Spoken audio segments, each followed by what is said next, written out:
Hei, velkommen til dagens luke i Alexanders julekalender.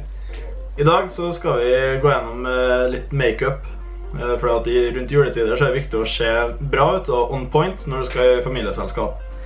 Så først, vi som har litt langt hår, det er viktig at vi setter bak, men sånn her. Og så er det viktig å bruke fuktighetskrem i ansiktet. Fordi hvis ikke så suger sminken alt ut av porene dine, har jeg blitt fortalt. Da tar vi en dott her, en dott der, en dott her og en dott her, tror jeg. Og så gnir vi det inn. Og så bare gnir det inn. Kjenn at det trekker inn i huden. Kjenn så godt. Og så godt opp i nasen.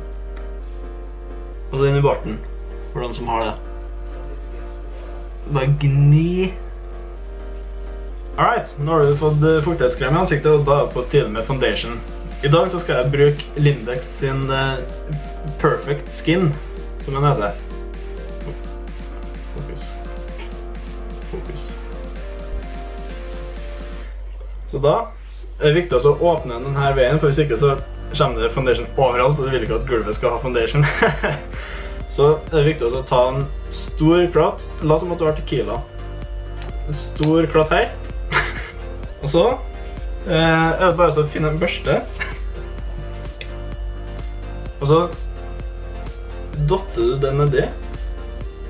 Og så bare drar du litt rundt omkring i ansiktet. Og det er viktig å ikke få brun kremskille, for da ser alle som at du er fake bitch. Og det er veldig til at guttene skal gjøre.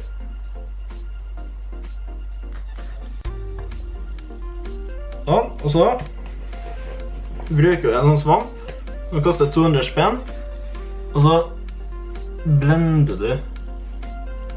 Du kan ikke, mens du ikke blender, så kan du ikke bruke det på å tenke over hvor vanvittig det egentlig er. At en så liten svamp koster drøyt 200 spenn.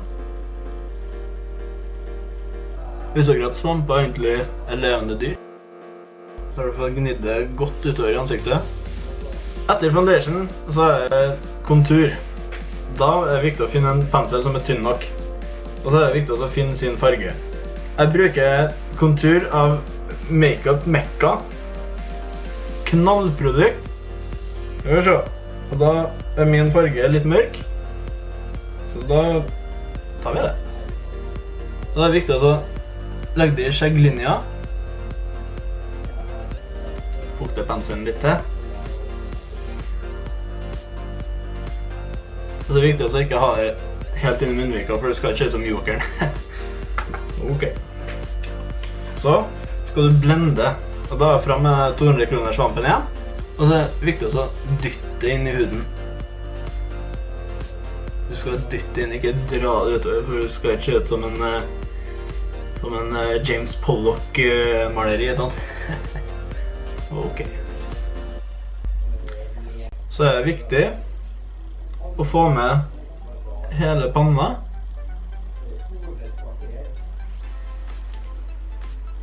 Og så 2 tynne streker.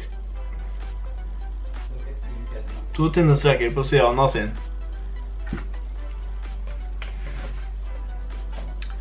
Så er det frem med svampen igjen.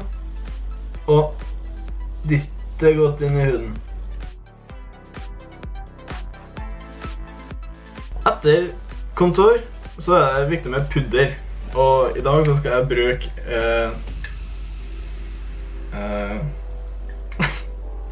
Hennes og Mørit sin hvite boks. Når du skal legge pudder så er det viktig å ha en stor kost, for at du skal dekke hele ansiktet. Og da er det bare å dytte penselen nedi, og så lukke øynene så du ikke får noe krimper. Jeg føler meg tynnere allerede. Etter pudder så ser vi på med blush, og da har det faen ikke noe å si hvordan du gjør det med, så vi bruker den fra i sted. Da til blush så bruker jeg MAC sin. Og I juletida så det ganske kaldt ut, du kommer inn, du får roseskinn, men ingen ser de roseskinnene under alt det her. Så da tar vi en litt lys farge. Og så pudrer vi på.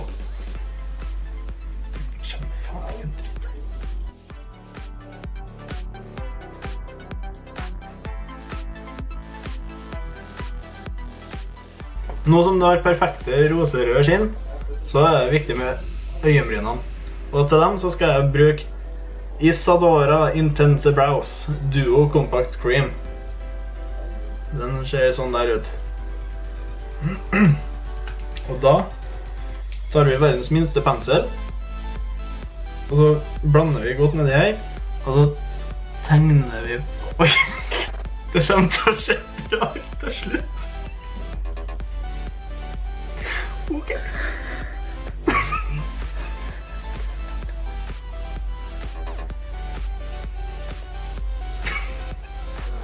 Nå som du har perfekte øyenbryn, så er det viktig å få med øyenskyggen.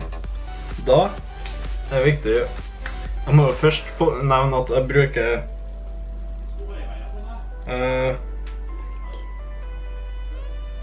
den her. MAC. Og det er viktig å ha litt sånn mørke toner. Det ser litt mystisk ut, ikke sant? Og da kan du legge flere lag. Skal det være på begge siden, eller bare under? Som dere erfarne sminkører har sett, så har jeg nå gjort en gedigen feil. Jeg har lært at øyenskyggen skal være oppå øynene, ikke under. Med mindre du er Dracula. Så for å korrigere det her, så tar vi litt kontur. Og så bare legger du det over der du har lagt øyenskyggen.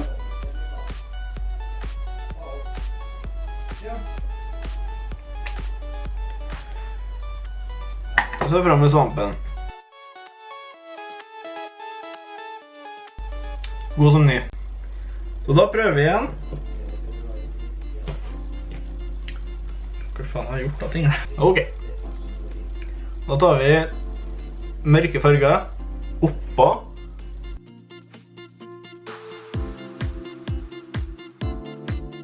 Så det er viktig å bytte pensel mellom hver farge, så du vil ikke blande dem, sant? Det blir teit.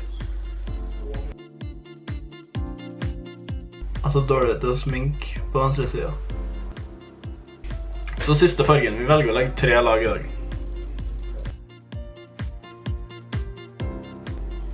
Sånn.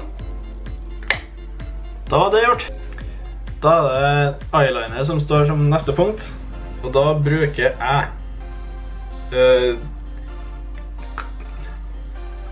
Kål! Ja, den... Jeg kan garantere at det står kål på den her. Anyways, da legger vi den så nærme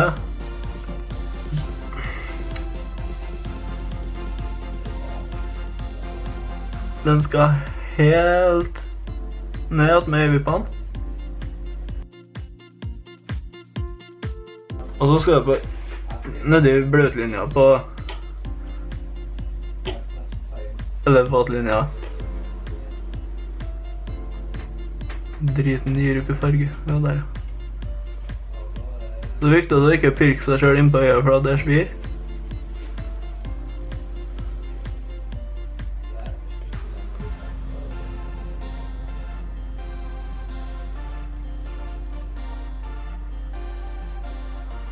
Der, perfekt.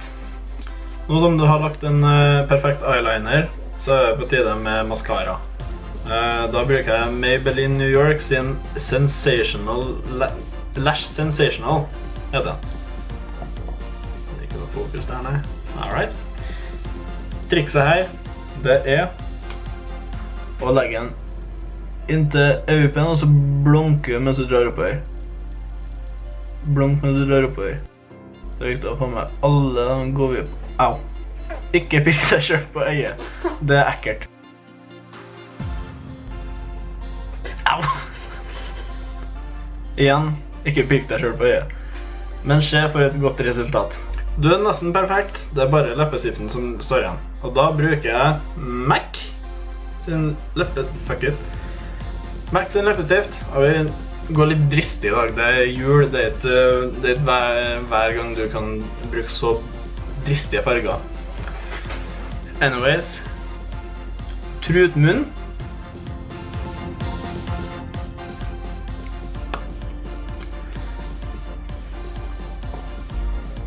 For den ekstra fine touchen så kan du legge på lipgloss. Jeg bruker Maybelline sin.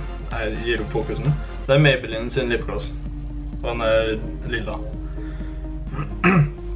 Og da trenger du bare ett lag. Det var 2.